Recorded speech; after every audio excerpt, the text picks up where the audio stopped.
Okay, so it's just after 10:30, so I think we'll slowly make a start.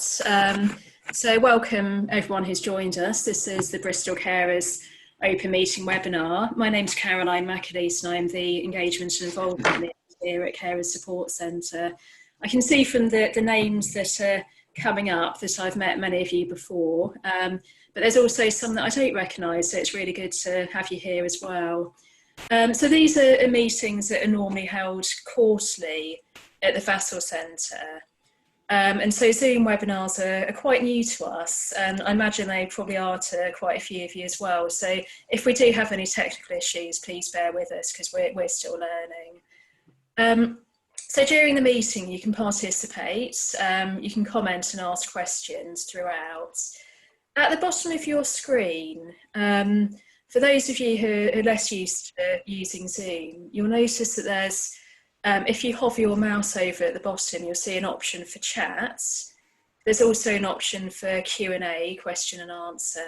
And there's also a hand symbol, so you can press that and that indicates to us that you want to raise your hand and speak.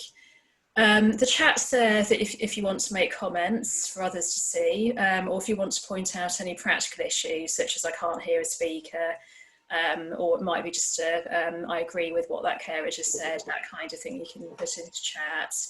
The Q&A button is there for you to type in any questions that you have for speakers.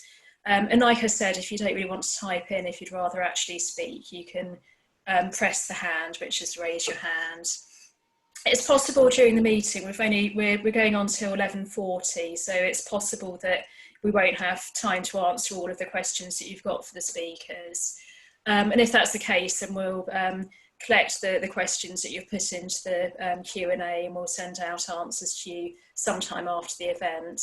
Or if you think about something afterwards, you can email that to us instead and we'll do our best to answer that. So just as a way of practicing that chat, I'm just going to put in the agenda for today so that you've got that. See if I can manage to do it.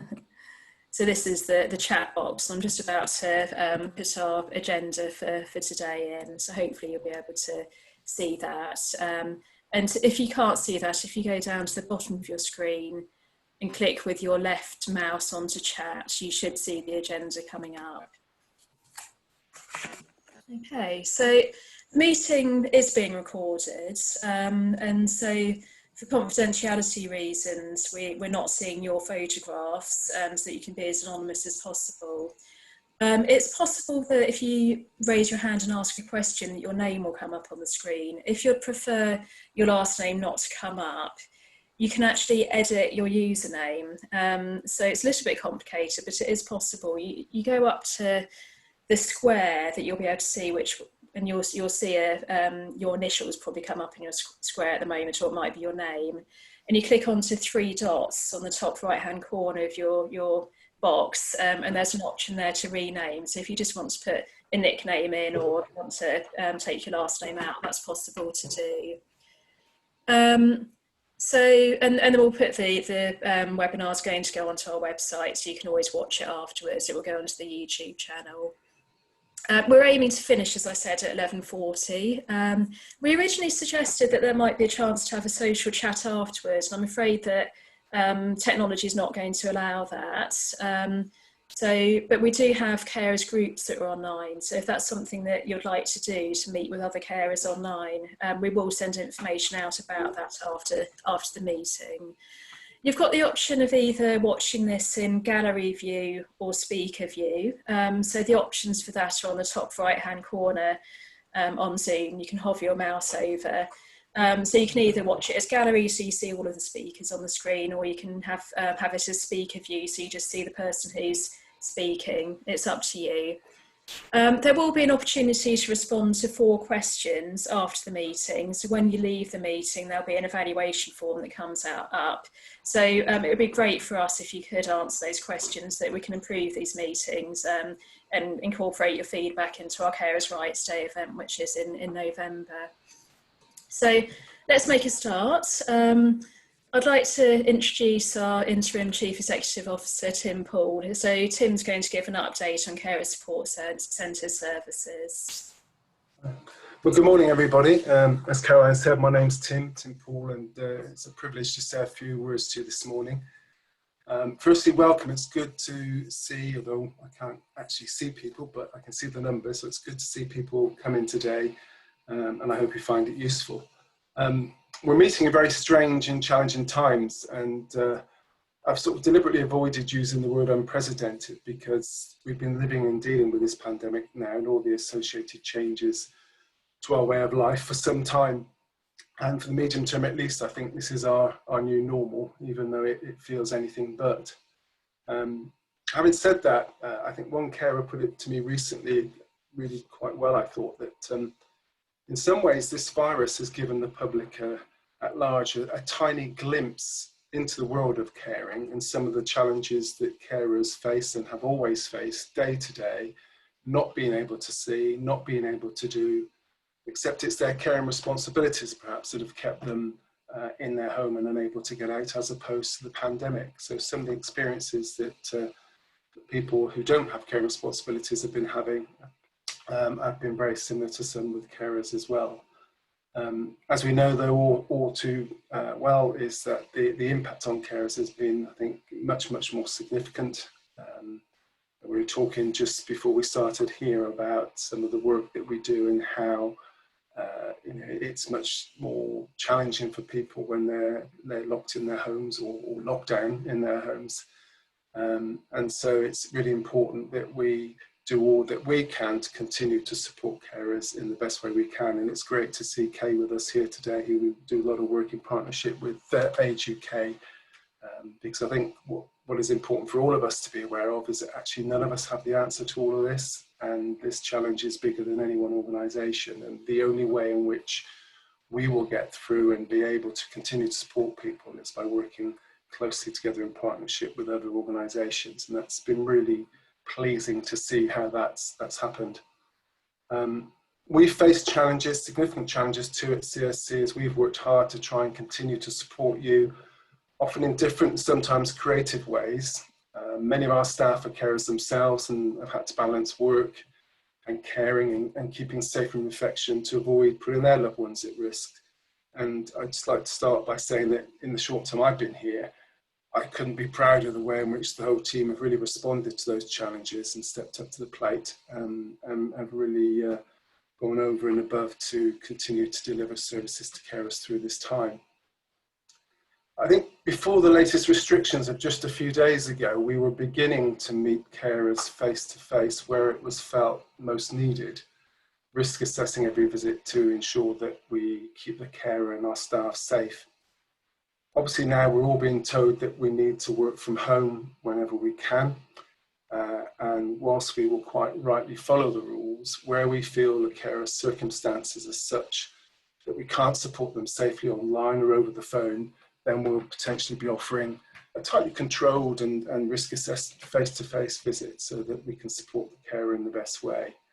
I make no apology for the fact that in all of the decisions we take around how we provide services, the health and well-being of both our staff and the carers that we support will always be paramount in making that decision. I think over the last 9 months as well, we've learned an awful lot as an organisation about service provision. And one of the main lessons being that we need to be more flexible about how we deliver services. And having had to move some of our support meetings like this one online, it has opened us up to a whole new cohort of carers who, for various reasons, previously haven't been able to engage with us and can't engage in the normal sort of physical meetings and face-to-face contact that sort of characterises a lot of what we do, and have therefore been excluded. And so in one sense it's been good that we've been exposed to a broader range of carers as well. I want to reassure people that that doesn't mean that we're suddenly going to be moving everything online, which would only then exclude those carers who struggle with access to, aren't comfortable with technology and computers. And as I said, it's about being flexible. None of this should surprise us really, and it's probably something we've all known about deep down, but I think one thing the pandemic has done and our response to it it's sort of shined a light on those areas and given prominence to us coming up with new thinking and new ideas to get over a problem, but with solutions that actually will be sustainable into the future post COVID-19. I say those words a bit advisedly because none of us quite know when that's going to be. I think what's really important to us organisationally and to help us support carers better into the future is that we capture all the learning that we're experiencing in the midst of dealing with everything that COVID is throwing at us, and use it to help shape how we develop our working practices into the future. I can't see a time when we'll all go back to our daily lives doing exactly the things that we've always done, to be honest. I think COVID-19's changed how we operate, it's changed how we live our lives, probably changed them permanently in many ways. And our challenge is actually to look at what we're learning, but at the same time, not to throw out the baby with the bathwater and just replace one group of excluded carers with another by simply knee-jerking and going from side to side. I think going forward, what we'll need to do, and we're already beginning to do this, is develop a much more blended model of delivery, continuing with some support by phone and online, and where carers are finding that more beneficial. But returning to face-to-face support for those carers who find it difficult to access support remotely and where their circumstances lead us to think that that's the most appropriate way to support someone. And it's having that flexibility to meet carers' needs in the way that best suits them. And that's something that we need to do. We've also found that we can offer more flexible appointment options for some carers through the remote working that we're currently doing. And obviously try and prioritise those in most need of face-to-face support more effectively through that way of working. I think moving forward, we all know that demand is increasing constantly, and I don't see that as changing at all. We all know that actually funding for services is under increasing threat, and with all the financial support that's been needed to try and get the country through COVID, I can see us getting to a stage where post-COVID there isn't going to be a lot of money splashing around to support services. So we're all going to have to look at different ways of being able to still deliver and support carers in our case, but in a way that allows us to still meet the demand of the increasing need, but without necessarily receiving the funding that's commensurate with that sort of increase. And so looking at different ways of providing services, so that we can still ensure we provide the more intense interventions for those people that need it face-to-face is, we need to find other ways of delivering other services that perhaps aren't so expensive or allow us to do more of them, so that then we've still got the capacity to deal with carers, whatever their level of need is. And that's a difficult balance, and it's a challenge, and it's not one that's unique to the carer supports sector. It's one that we're all going to have to face. Moving forward, looking at our staff, as I said, how carers have had to adapt significantly to how services are provided and how their lives have changed. Our staff have done the same. Almost overnight, back in March, they were starting to work from home. That's brought its own challenges, with some staff feeling the isolation of perhaps living alone and now working alone in their homes, and others struggling trying to balance work with young children and other people in the house.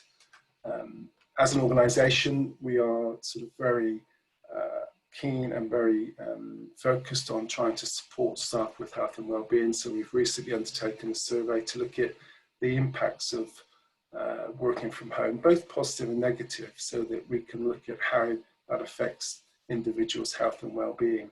Because at the end of the day, if we don't look after the health and well-being of our staff, they're not going to be able to look after the health and well-being of carers. So it's really important that we do focus on that, and I make no apology for that.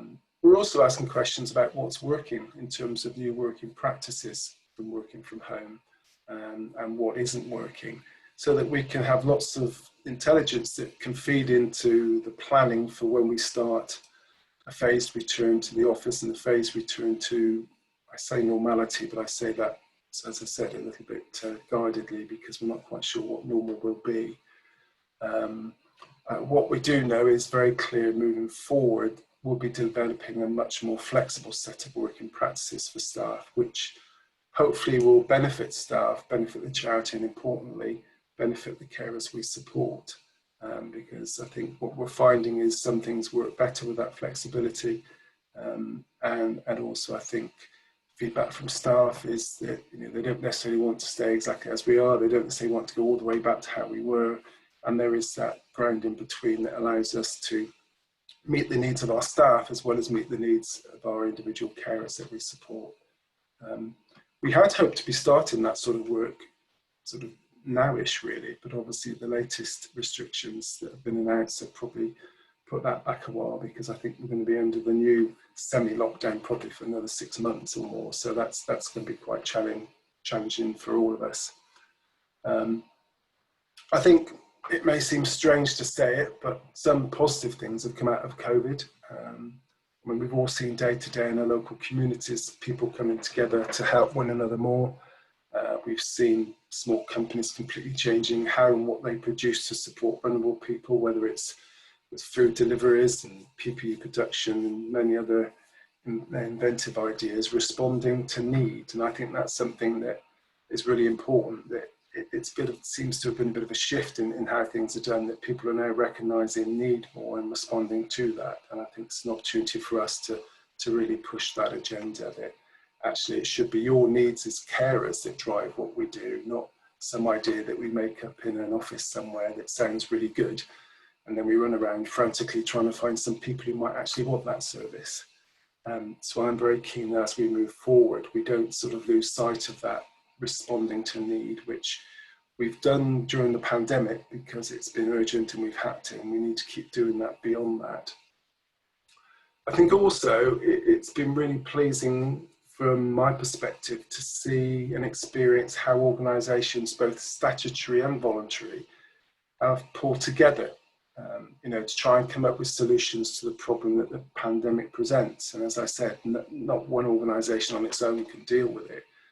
And one that I particularly like, and it might not always seem this way to you as carers in the front line, but we have seen some occasions where it's working much more effectively, is that because there's this element of urgency, is that in some cases decisions that historically might have taken weeks or even months to get agreed and actions to be agreed, and I don't know how many committee meetings to agree them, we're seeing a lot more of those being done and achieved much more quickly, as we've had to adopt a sort of less risk averse approach, so more of a can-do attitude, because we just simply have to get things done. And I really hope, and I do sort of raise it with our statutory partners when I speak to them and any other partners I speak to, that once things begin to ease, whenever that is, and we get back to some semblance of normality, that sort of sense of, look, let's just get on and do it, doesn't disappear. And we go back to our own silos and our own ways. And yes, it's got to come through this committee and that committee. So again, hopefully there are some things that we can learn from how we've adapted in this pandemic and take them into our everyday working lives, into some form of blended model moving forward. In terms of our services, we are still doing our best to deliver all of them in many ways. A lot of them, as you'll experience, have been delivered in different ways to normal. For a long time, we've not been able to do proper face-to-face engagement through our carer support officers, but they've been hard at work supporting carers either online or on the telephones or in any ways that we can. We're still carrying out carers assessments, and they're being carried out online over the telephone. We recognise it's not ideal for all carers, and some really like them that way and some don't, but we're doing our best that we can, and for those where it's not appropriate, then as soon as we can be, we will be doing them on a face-to-face basis with you. What's interesting is some carers who can get out of the house and could do things face-to-face, just because of the way in which their lives operate, have found it really helpful to do things online and over the telephone. So for some people, if that's what they want, we'll be continuing to do it that way for them. It avoids travel, it avoids them having to get across Bristol and things like that sometimes. So I think, as I said, a lot of the things that we've been doing directly in response to the pandemic, we will be continuing as well, but making sure that we do get back for those people that do need it to doing things in a way that's face-to-face and a bit more person-centered that way. The monthly carers online groups, they continue to meet, and we would welcome new members to those, and Caroline's mentioned those earlier on just now. Our volumes in carers line have increased, as you might expect.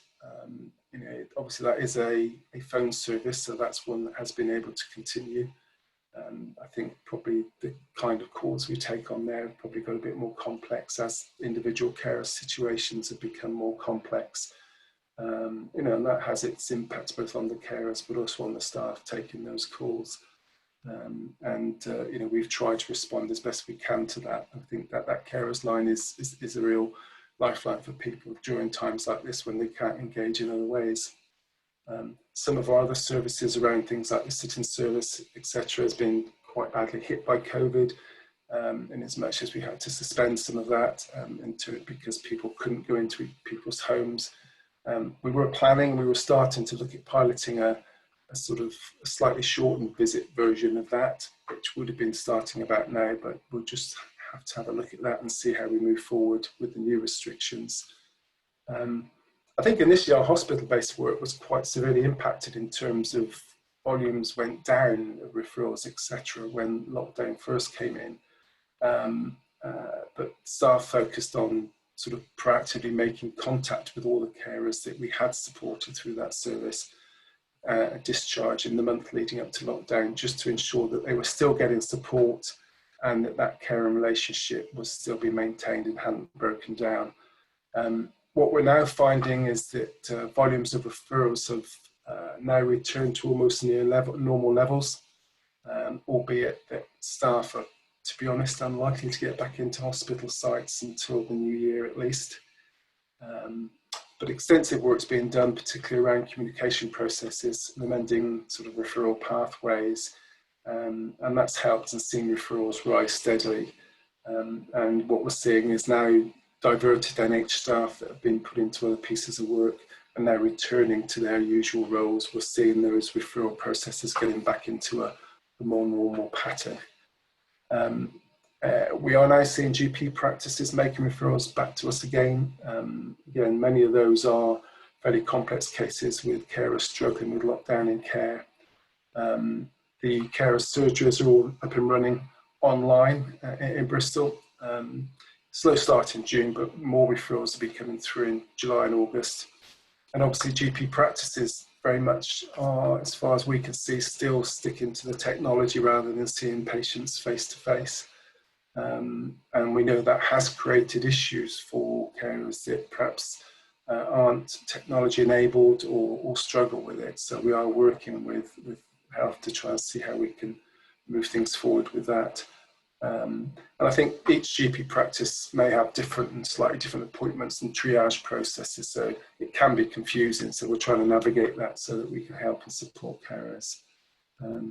Our counselling service continues to be really valuable, obviously with, you know, as I said earlier on, carers situations becoming ever more stressful because of the circumstances that they're in. We've got around 70 people completing counselling, and we've got quite a few people on the waiting list, which has grown for that. So we're exploring the possibility of other forms of counselling, whether it's email counselling, etc., in the future. And we've also looking to see whether or not we can extend the number of counsellors that we have. Our befriending and carer mentoring service, that is still carrying on. They're receiving support through the service now. Trying to match carers with volunteers, so we've got a few people that are on the waiting list for that. But as soon as we can do, we'll get that service back up and running, even more than it is now. As you can see, we're doing our utmost to try and maintain a level of service that still enables us to support you in the way that you need. Obviously, when we get feedback from carers, we're tweaking and doing things in different ways so that we can support people. But I think what's been quite nice is how because we've all been in this together and none of us really knew how this was going to operate, we've all been learning as we've gone along. and I'm sure we've made mistakes and we've picked ourselves back up again and carried on with it. Having been back at CSC for about 3 months now, I have been really impressed by how everybody, both involved with the charity but also the carers that we support, has sort of adapted and supported one another as we've come to grips with those changes.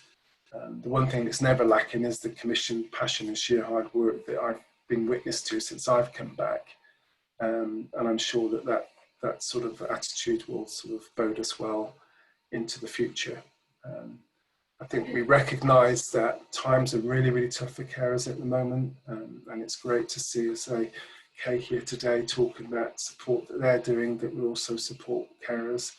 And you know, what we want is for sessions like this for you to be telling us what would really help.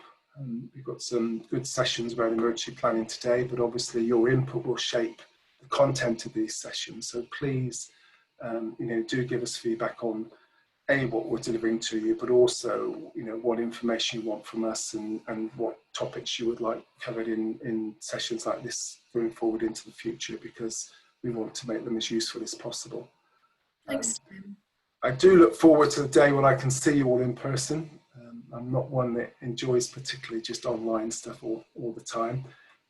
So in the meantime, before then, just you know, take care, and I look forward to seeing you all again soon. But if you've got any questions about anything to do with us, I'm quite happy to do my best to take them. And there are a couple, Tim, actually. Yeah, and those that I can claim my newness to, I'm sure there's a few other people I can see around here that have helped me out. But okay.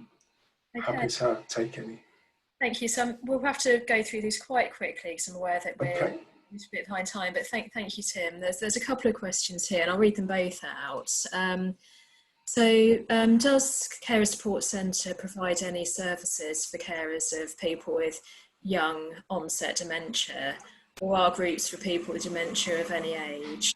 That was the first one. And then the second one was, for those carers who cannot engage via technology, have you explored meeting in outdoor private spaces, such as a garden or at a social distance? I was thinking this could work for one-to-one assessments, etc. Okay, the first one I'm going to have a stab at, but I might need some correction from somebody else here. I don't think we do them purely for young people with early onset of dementia. I think our dementia groups cover all ages, but I don't know if anybody else from the centre that's on the panel at the moment would correct me on that. I will get that checked when I go back, but my belief is I think it's just all age. That's I don't know if you know, but if it's different to that, we'll come back. Absolutely right in terms of some of the meetings we've actually had have been outdoors with carers, you know, where it is deemed a lot safer. Where we have met with carers in gardens, in their own gardens, in public gardens, etc. I did see an interesting initiative in Swindon actually just a few days ago, is that it wasn't to do with carers, but it was a similar charity organisation where the building that they worked from, they'd actually put out a fairly, I say gazebo, it's a proper marquee type gazebo outside in the car park, and that had become a meeting room that people could use and rent, so that they could still have even groups in there, very well socially distanced, with at least one, or if you wanted, all of the side panels up, so you had lots of fresh air. You know, and that was the creative way in which they've been able to carry on with things like meetings, etc. I mean, all these things come with costs in that, but it's another example, I think, of where people are using their initiative a little bit and coming up with different ideas. But in direct answer, yes, we have done some meetings face-to-face in gardens. Obviously, as we get into the winter, that becomes a little bit more challenging, but not impossible. Hey, thanks so much. I think that was really interesting, Tim. If anyone does have any further questions, we will take those away and we'll respond to those. We're going to move on now to Kay Libby, who's Chief Executive Officer of Age UK Bristol. She's going to introduce a new support hub for people over the age of 50, which has taken shape since the start of the pandemic. So welcome, Kay. Thank you, Caroline. Good morning, everyone. It's really good to be here with you today. It's some time since I've been to a Carers Open meeting. I particularly wanted to pick up on some of the things that Tim has said, actually, about working in partnership and the great way that the voluntary sector in Bristol has come together as a result of the pandemic in order to provide better services and stronger services for the people that we usually support. I did want to just show very quickly a brief presentation while I'm talking, so I'm going to share my screen now and just take you through this very short slideshow. Should be okay, so everybody could see that now. I'll just make sure I can minimise, that's it. Just wanted to give you a bit of a picture of what the Support Hub is. So in March, at the point of lockdown, a number of organisations in the city felt that there was such a sense of chaos, and we were worried about how we could best meet the needs of older people in particular.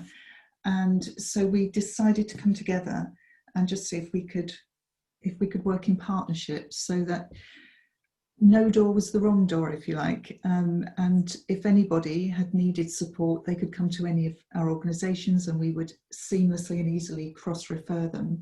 So that was the ethos behind the Support Hub for older people, and a number of organisations came together at the beginning. We've been working collaboratively ever since, and the Carers Support Centre is an important hub member as well. So we now, from the original 8 organisations, we now have over 34 organisations across the city who are focusing on providing a range of support to people during the pandemic. I think at the beginning we anticipated that we'd be together for a few months because we thought it was a crisis that we were going to sprint through and come through within that sort of time frame. But obviously 6 months on, Tim and I were talking earlier with Caroline, we're still here. So we are all feeling that we still need to work together, all organisations, to better support older people and carers of older people. So the helpline and the way that you contact the Support Hub is the Age UK Bristol phone line, and we are now staffing that with volunteers. The 30 organisations provide a range of practical, social and emotional support, much of which is free. So we're trying as far as possible to make sure that's free or very low cost for people. And of course, since the second week of the lockdown, all of us, including our volunteers, have been working remotely. So I think it's testament to the strength of our collaboration across all partners, all organisations who are part of the hub, that it's working successfully. We're now getting over 100 calls a week, and there have been around 2,000 calls to the helpline since we started. It's a real collaboration. We have North Bristol Advice Centre providing a triage sort of support, which means if our volunteer call handlers on the helpline can't come up with an answer straight away, then we'll pass back to somebody who can provide a little bit more support before we refer people on. So briefly, the 3 types of support that we provide are set out here, and you can see some examples of those on the right-hand side. But what I wanted to do is just give you a very brief update, as I've got this slide on the screen, just to tell you some of the things that the Support Hub partners have got available for you at the moment. So there's an organisation called Re-Engage Call Companions. They've been a Support Hub member for several months now, and they have got long-term befriending services. They have had calls from carers who are feeling isolated and needing somebody to talk to, and they're very happy to take more. So if you, I will share at the end contact details, our phone line, so that you can come through to us. But you might just like to, if that's a service that you or somebody you know might find useful, you might like to take a note of our number later. Age UK Bristol merged with Linkage in April during the lockdown. And Linkage are now offering a variety of telephone-based groups. So we recognise that not everybody can use online technology. The phone is something that most people have, and we've developed a new system whereby somebody can facilitate groups of people to talk on the phone, and it's proving surprisingly successful. So on a Wednesday, we have a social chat session between 2 and 3 o'clock every week. On Thursdays, between 3 and 4, There's another social chat session, and that's got a particular focus on South Bristol.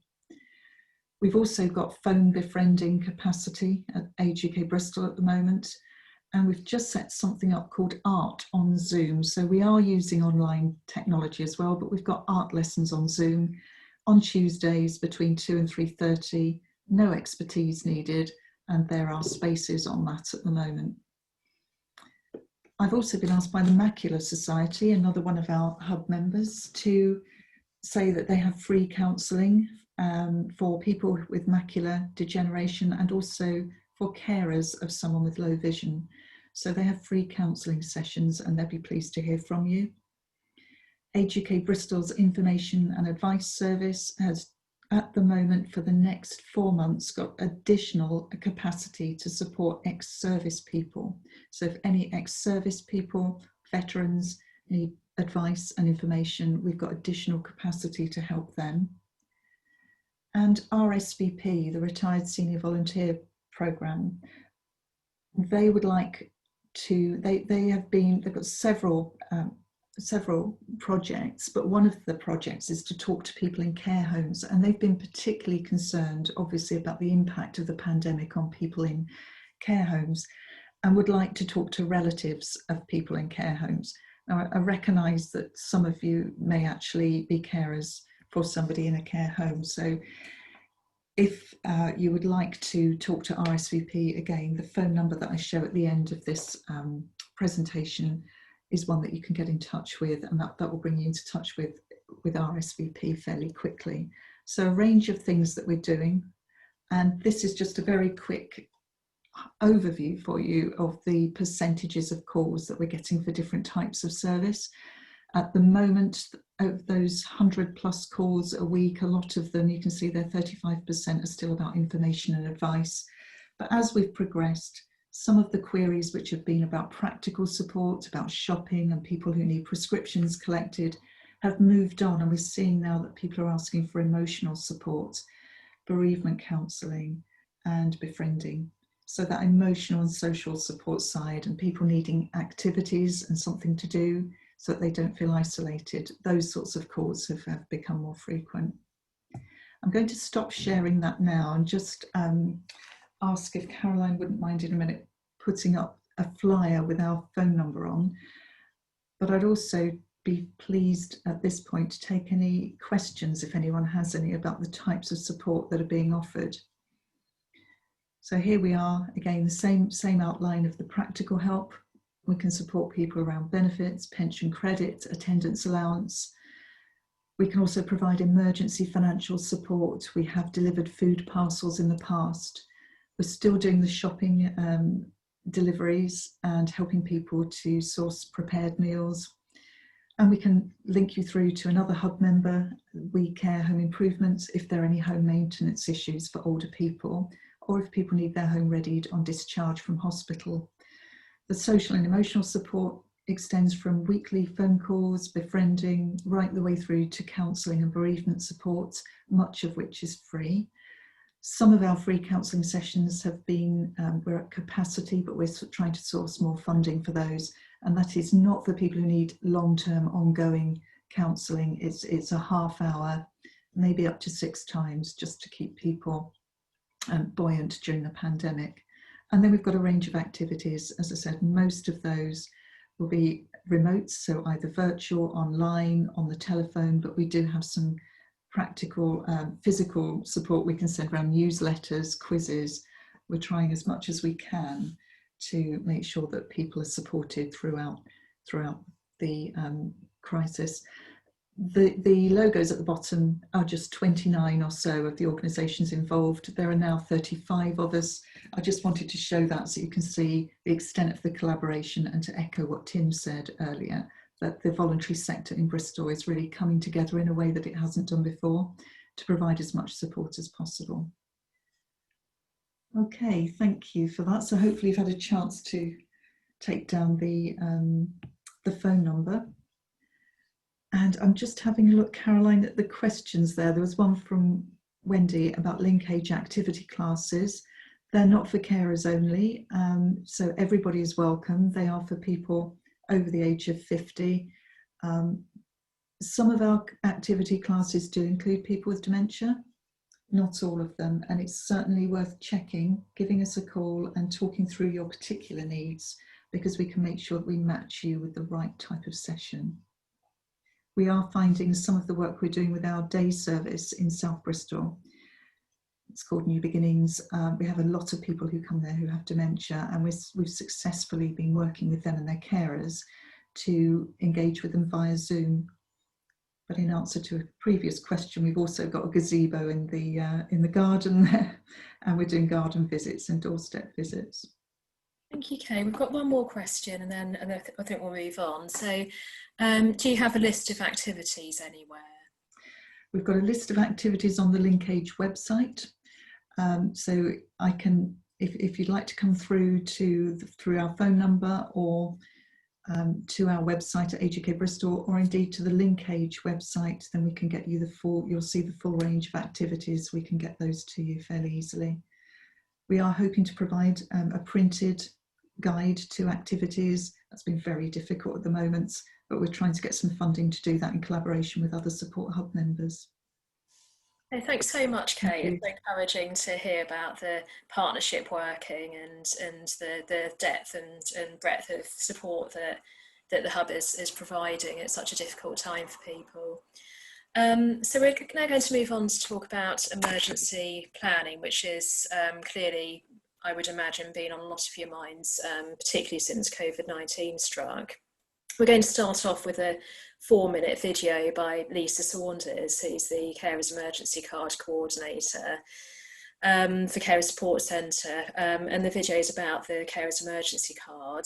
Lisa's then going to mention a few other techniques and tips on how to have a backup plan in place for the person that you're caring for in case of emergency. And Neil McIntosh, who's our Senior Carers Support Officer at Carers Support Centre, will also talk about some relevant services available and some further tips. We've also got Julie Bonehill here, who's the Integrated Carers Team Manager at Bristol City Council. So Julie, Lisa and Neil are going to respond to some of your questions afterwards. So we'll start off with that film. I think, Dennis, you are going to share that. Thank you. The theme of this year's Carers Week is making carers visible, and a great way of being able to do that is to show your carers emergency card. These cards are available to unpaid carers rather than care workers, so carers who are looking after a family member or friend with an illness or disability, and that includes carers in receipt of carers allowance. The cards are free to apply for, and they ensure the safety of the person you care for if something happens to you. Now, their main purpose is for use in an emergency, but they can be used in some instances to identify yourself as a carer, and also you can use them to access discounts on our discount scheme. How does the card work? Well, if you have an accident or emergency, and that could include anything really, it might be that you've gone shopping and fallen over, been taken to hospital by ambulance. It might be that you've woken up and you're too ill to look after the person you'd normally care for. It may be that you've got transport issues and you're not able to get there in time to help them as you normally would. What you would do is phone the number on the front of your card, which puts you through to a 24-hour call centre. They would phone any contacts, emergency contacts, that you've previously given them the details of, and see if they could go in and help. Now, if they couldn't go in and help, or you didn't have any emergency contacts, then they will call the council's emergency response team, and they will ensure the safety of the person you care for a period of up to 2 to 3 days, and they'll put in place any measures that they think are necessary to make sure that they are safe.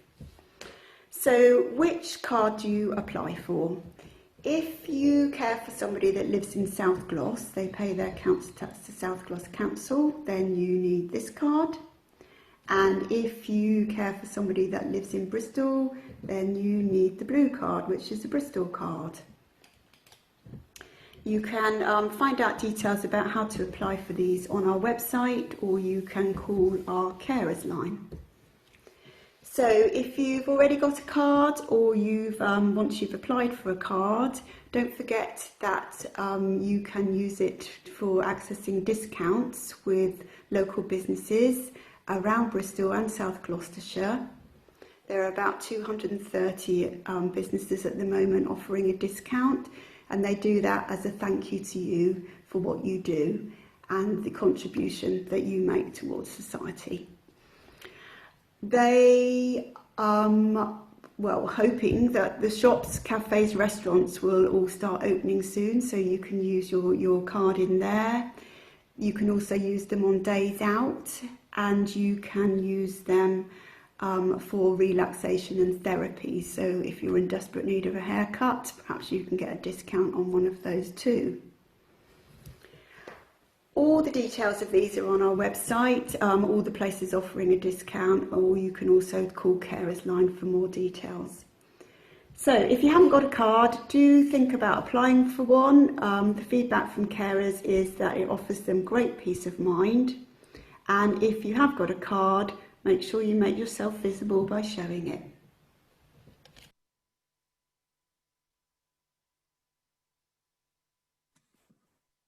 Thanks. So, Lisa, do you want to add to that? Only really to give examples of other things that people can put in place around the home if they don't have a card.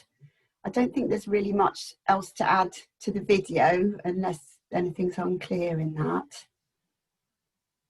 We have actually had a question through. I wondered if I could just ask that about now, because it's specifically about the emergency card. So it's, I'm a carer for my son who has ASD. Can I get one of those carers? Can I get a carer's card? Yes, basically, yeah. A carer's card is for anybody that lives in South Gloss or Bristol.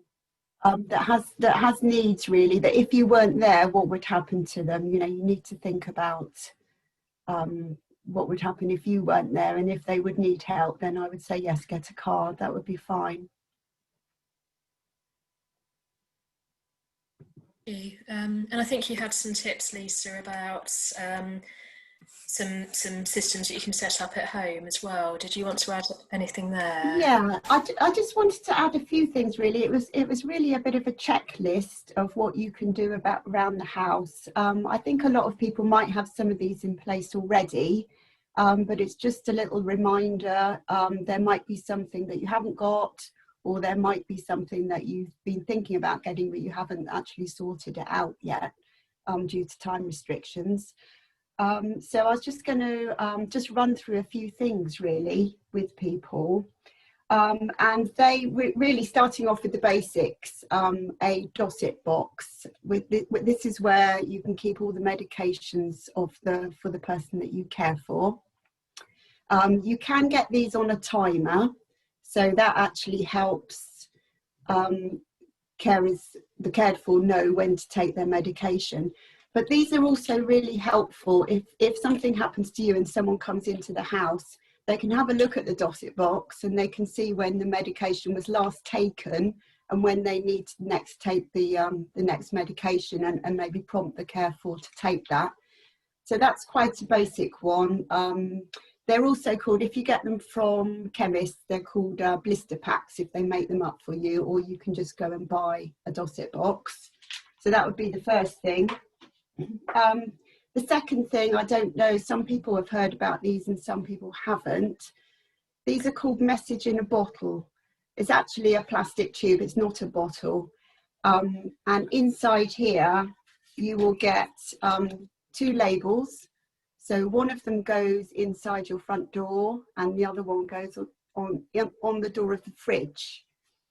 And this bottle actually then is put inside the fridge, and inside it are information about the person you care for. So you'd put on their, their GP practice, any allergies they've got, anything the emergency services would need to know about the person you care for. So if they came out to your house and they saw a sticker, they'd know immediately to go to the fridge and to find this. So you can pick these up from chemists, your local GP surgery. Some of them have them, some of them don't. So you might need to have a little look around, but go to those two places first. And then if you can't find them, Bristol Lions Club will actually be able to provide these for you now. They've got some now. There was a bit of a shortage over the COVID period. Another thing to think about is having a key safe. So a box that goes on the outside of your house that you have a spare key in, and then there's a keypad on the front which you type in a code, and that allows you to get to the key. So that's useful if you've got anyone coming to the house, if any of your contacts are coming in, family members to look after the person you care for, or any emergency services. That's a really useful thing to have. They vary in price. Some of them are on the cheaper scale and some more expensive, but those ones have been sort of okayed by the police, so that they're quite good ones to have. So you can get hold of those from Care. If you phone Care and Repair, they can help you out with that. Careline also, if you're getting a pendant alarm, they've got a list of ones that you can get as well. The other thing to think about, it's quite a basic thing really, but is to keep everything together in one place. So if you choose somewhere in your house, for example, a kitchen cupboard, because it's quite high up, which is good, and also put a label on the outside of it. And if you put everything that if someone was coming into your house to look after somebody would need to know, if it's all in the same place, all in the cupboard with a label on the front, they can just go there, they can find medications, they can find an emergency plan, they can find contact numbers, they can find everything. So that's just a really quite simple, useful thing that you can do. The other thing to think about is your contacts, the people that can go in and help if you're not there, or if something happens to you. I know some people don't have any contacts, but for those people that do, you could make use of the ICE scheme, which is the in case of an emergency. So in your phone, you would make a contact called ICE. And you could put in there anybody that would need contacting if something happens to you. And you can put several contacts in there. It's always a good idea, because if they can't get hold of the first person, they can go to the next person. So put those in your mobile phone, put those in your home phone. Think about your contacts. Do they know each other? Do they know who else can help them? So familiarise them with each other, you know, before an emergency happens. Let them give each other their contacts. If you have WhatsApp, you can think about setting up a WhatsApp group for contacts, so it's already there and they can just keep texting each other and let each other know what's happening. Make sure they know what's expected of them if an emergency happens, what you'd like them to do. It's great to just prime people before the emergency happens, and I think this is the case with everything. Just get everything in place, make sure everyone knows what they need to do. The other thing is to actually, you can write an emergency plan. So you can get hold of these from various places on websites to fill in. Good places to find one, there's the Together Matters website, and there's For You by You. If you go on there, you can download one of their emergency plans, and that just sets out again people to contact, what would need to be done in an emergency. So you could get hold of one of those and fill it out so you're all prepared. Inform your GP that you're a carer. So if you get taken anywhere into hospital or medical, if someone's actually looking at your medical record, they'll know that you're a carer. That's a good one.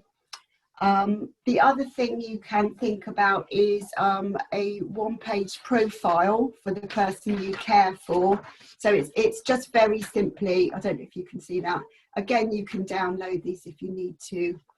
a sheet about the person that you care for, so that if somebody comes in, they can, it really allows them to understand what the needs are of the person you care for. It just asks 3 questions really. What other people admire about the person you care for, what's important to them, and how best to support them. So 3 very simple things, but again, if you get that in place, that's a good thing to do.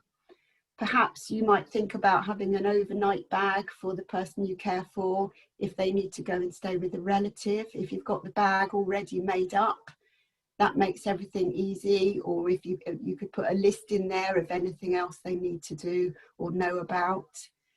And then the other thing really is technology enabled care. So thinking about that's things like pendant alarms that the cared for can wear. There's also fall alerters in case they fall over. There are various things, so those are also worth looking into. What I would say generally is just to familiarise yourself with all these things, get the things in place that you can, try out the services that you can before an emergency happens, so that both you and the person you care for are comfortable with these things should an emergency happen. I think that's really my checklist for the home. Thank you, Lisa. Neil, did you have a few words to add on? Yes, just a few things to say. I think what Lisa said kind of covered a lot of it, but I think a big part of kind of emergency planning is really around prevention and around contingency.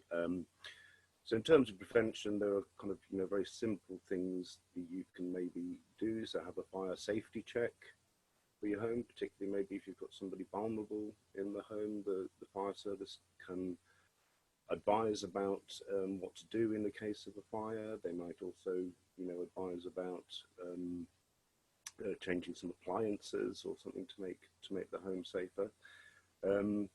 In terms of kind of contingency, we mentioned earlier about the carers assessment and the fact that we're still doing them, and any carers assessment should really touch on and investigate what people can put in place in terms of an emergency. So that's a good place to maybe start engaging and thinking about an emergency plan.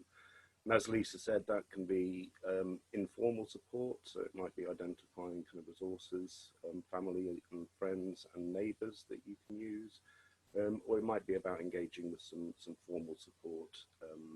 So yeah, care agencies, or getting a needs assessment for the person that you're caring for. But those assessments, hopefully, kind of in more depth, would explore your own individual circumstances and what you can put in place. And as Lisa says, I think sometimes it's worth trying to engage with a bit of support or a bit of help before you fully need it, because that would just, it's a lot harder to put something in place when a crisis is going on. If you've got something you've already tried and already trust, then it's a lot easier to step that up. Again, with the technology that Lisa touched on, there are some very useful apps that people can use. So if people, we've had carers recently concerned about what would happen to the person they care for if they passed away, if they died. And there are apps out there, one called Doing Fine and a daily call app that people can set up. So if you don't have those neighbours or family or friends you can call on, then you can put things like that in place. Another issue that sometimes comes up for carers is around pets and what happens, say, if carer is taken ill and a disabled person is left in the home and unable to walk the dog and so on. So again, kind of maybe registering with people like the Cinnamon Trust, that can take some of the worry about those kind of things out of the situation. There are also some schemes that Avon and Somerset Police have that's probably worth knowing about. So they have a dementia safeguarding scheme, and that's where you can register the person with dementia and their details with the police. And then should that person go missing or wander, the police have information about them on record. There's also some wearable tech that they've developed, that if the person with dementia is wearing that, people can access their information via a mobile phone, and they don't actually need to touch the person or go too close to the person. And there's also the Safe Places scheme that Avon and Somerset Police operate. So again, it's about registering people who are vulnerable, maybe have communication difficulties or dementia. You can register them with the police. They then get a key fob and a number that they can contact if they're in distress, or if they become lost or confused. And there are also kind of places that will exhibit the Safe Places logo, and people can go there and make phone calls or be sure that they'll be safe until support is put in place. So those are a few of the things I would think about. And as I say, carers assessment is a good starting place to talk about your emergency plan and your own individual situation. Or if people did have concerns, always ring our carers line and talk it through with somebody on there. Okay. Thank you. Great, thanks Neil. So some of you emailed in some questions ahead of the meeting. I'm very aware that we're running a little bit behind now, so I'm afraid we'll have to whiz through the answers just so that we can fit the next agenda item in. So the first question was, if problems occur at weekends or out of office hours, is there help available? And if so, how do I access it? And I wondered, Julie, if that might be something that you could answer. Well, if the carer has registered with the carer's emergency card, that number, as Lisa pointed out, is like a 24-hour number. And so, that it would still, be the same response, during out of hours times. So yeah, that's why it's really a really good idea to have the card. Okay, thank you.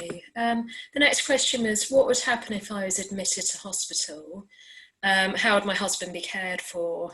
We have no relatives living nearby, so how would I make a contingency plan for this? Well, I guess Neil and Lisa have answered that partly, but does anyone have anything to add to that?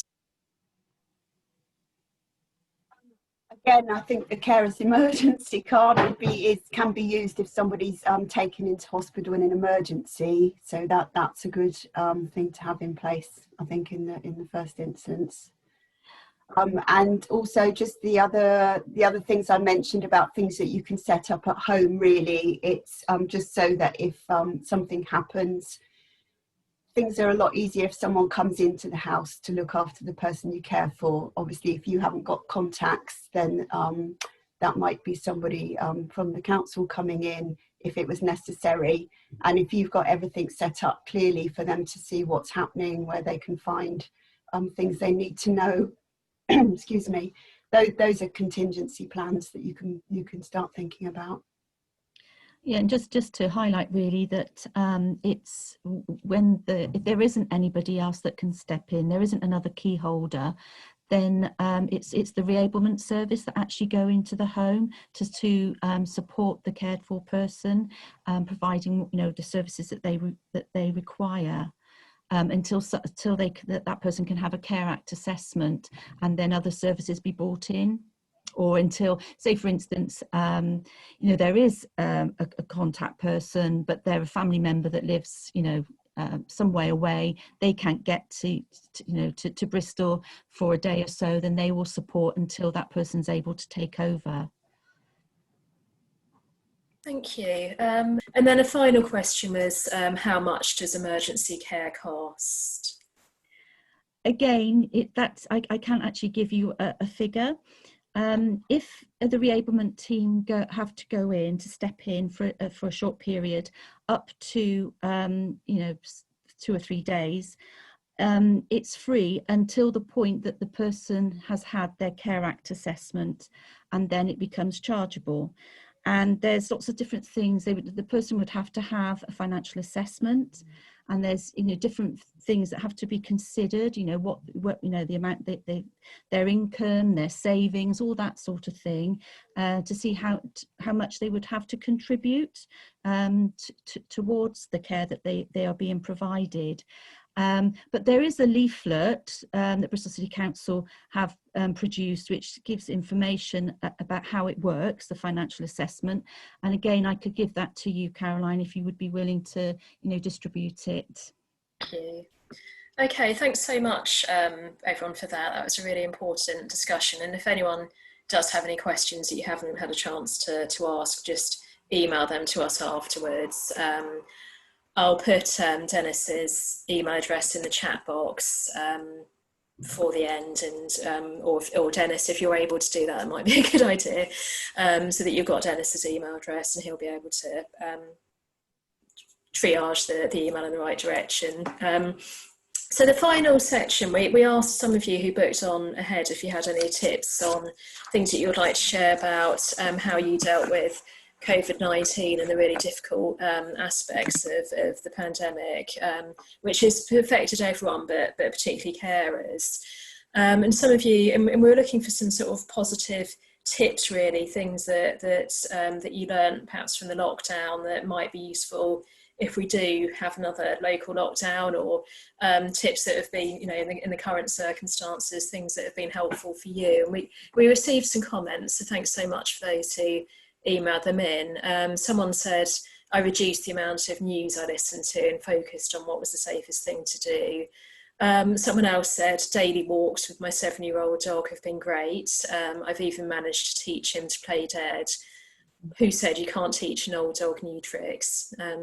Someone else said, I did some creative writing following on from a recent carers workshop, and being involved in things. So maybe, for example, some of the things that Kay mentioned around the support hub, some of those things you can get involved in. And this person in particular said that they'd been a carers representative for 3 years and also represent writing and art charities. So just getting involved in local community, but I know that's not possible for all carers. That's something that she found helpful. We also heard from June. June, I think you're here, aren't you? You're with us. So June, you really kindly offered to speak for a couple of minutes about some of your experiences during the lockdown and how you dealt with that, and things that you think you might be able to share with other carers to help them with coping mechanisms. So Dennis, I think you're going to help to bring June in. Oh, here you are. So June, are you happy? Do you want to have your video on, or how do you feel? Yes, I'm fine.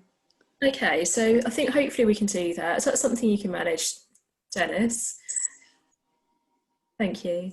Thanks, June. Oh, Hello, everyone. Hello, everyone. My name is June Robson, and I am a carer for my daughter, Jackie, who's now 36. Can you hear this? Yes, we can. Thank you.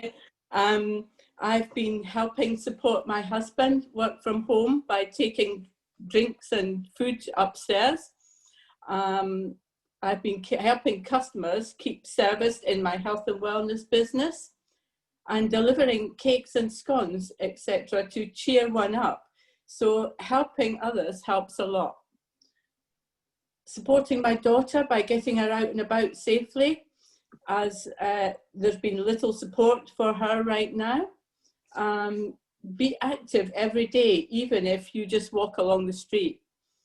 Listen to news at 6 p.m. only, because it gets depressing if you listen to more.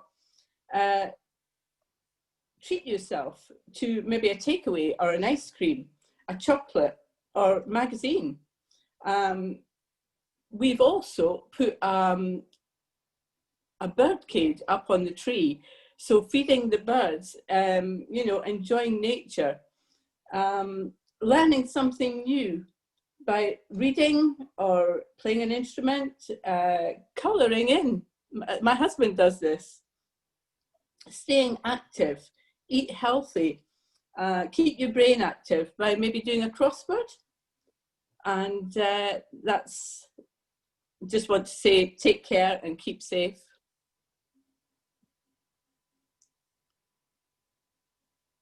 Thank you so very much. That was so lovely to listen to, and really amazing tips. Oh, good. Range of things that different people can do. So thank you. I don't know, I mean, we've got a few more minutes. I don't know if any other carers want to offer any tips to other carers, or any responses to what June said there. You could either raise your hand or type in the chat box. Okay, I mean, that was wonderful. And the only other thing I wanted to let people know about is there is a page on Carer Support Centre website, and I'm going to just put that into the chat. So there's lots of information on that particular page about government guidance. There's information about support available out there for you, be it around accessing food or financial support or advice, activities that are on your rights as a carer as well. So, okay, so I've got that. I'll just pop that into the chat box. There we go. And we'll also circulate that link around at the end of the meeting. So I think we'll wrap up now. There's a few announcements that I needed to make before the end. So again, if there are things that you wanted to ask that you weren't able to, just send them to us and we'll respond. But if it's anything that maybe wasn't related to today's topics or subject matters, we've also got Carers Line as well. So you can contact Carers Line on 0117 965 2200, and the number's also on the Carer Support Centre website if you need it. And Carers Line are open Monday to Friday 10 to 1 and Monday to Thursday from 2 to 4 p.m. There's also during Carers Week, there's Carers Week 2021, this is quite far ahead, but there's some preparation ahead of that, the opportunity for people to get involved in a photograph exhibition. So this is just going to open the flyer and send that to you so that you can see it on the screen.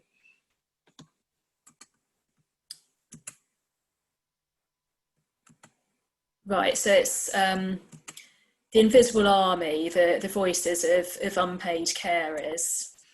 So this is an exhibition which is being organised by a young carer, young adult carer aged 27, and Tina Gu, who's worked with us previously, and they're looking to spend some time with carers who they can take photos of and listen to the stories in a really supportive way. And they're going to be launching an art exhibition or photography exhibition at the Vestibules in June 2021. So if you want to get involved, the details are there, but we will actually send this flyer out to people at the end. There's also going to be a poetry cafe online on Wednesday, the 21st of October from 2 to 3 p.m. by Zoom. So it's hosted by Carer Support Centre, and Beth Calverley, who's a poet in residence, is going to be running that alongside our health team. I've got something else as well. No, I think that's it. So there's a few other announcements to make as well. So I'll just stop sharing my screen.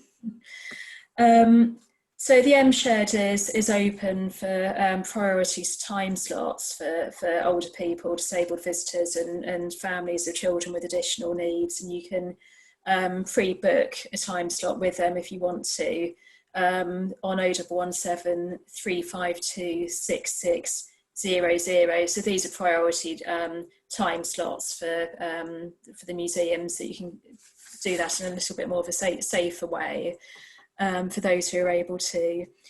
There's also going to be on Tuesday 20th of October from 6 to 7:30, there's going to be a free event supporting carers in our hospitals.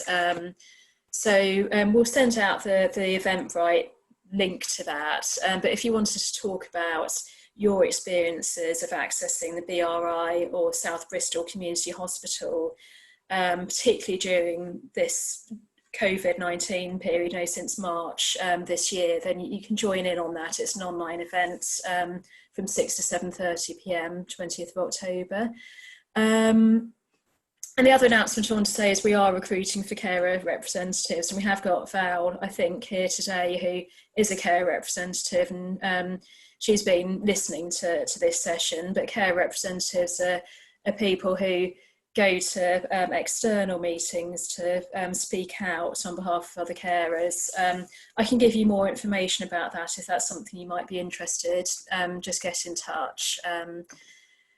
Carers' Rights Day is our next event. That's on the 26th of November, so pop that one in your diaries. And finally, I just want to say thanks so much to all of you for attending today, and for taking the time. We know that you are really busy, and I'd also like to thank our panellists as well. So thanks for your time, for joining us, and in particular I'd really like to thank Dennis, who's the unflappable person sorting out our IT and a lot of the administration today, including taking bookings and taking the questions out of your bookings, that we're able to respond to those today. So thanks, Dennis, for letting this run so smoothly.